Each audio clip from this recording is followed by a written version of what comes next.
ఈ రిపోర్ట్ చూడండి. దీంట్లో పేషెంట్‌కి యూరిన్ ఇన్ఫెక్షన్ ఉంది. Urine infection ఎందుకొచ్చింది?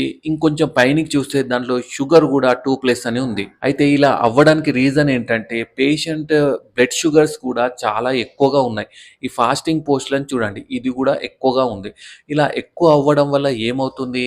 పేషెంట్‌కి బ్లడ్‌లో షుగర్ లెవెల్స్ ఎక్కువ అవ్వడం వల్ల కిడ్నీలోంచి షుగర్ అనేది యూరిన్‌లోకి వెళ్ళిపోతుందన్నమాట.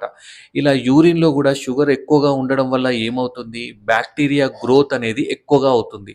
అలా అవ్వడం వల్ల యూరిన్ ఇన్ఫెక్షన్ అనేది వస్తుంది. సో, అందుకోసమే ఇలా యూరిన్ ఇన్ఫెక్షన్స్ రాకుండా ఉండాలంటే ఫస్ట్ థింగ్ మీ షుగర్ అనేది టైట్ కంట్రోల్‌లో ఉండాలి.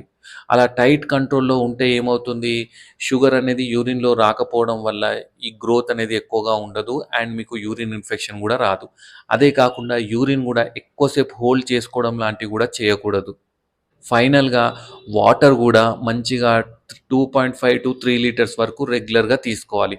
అలా తీసుకుంటే మీకు యూరిన్ ఇన్ఫెక్షన్ ప్రాబ్లమ్ అనేది ఏది ఉండదు. Thank you.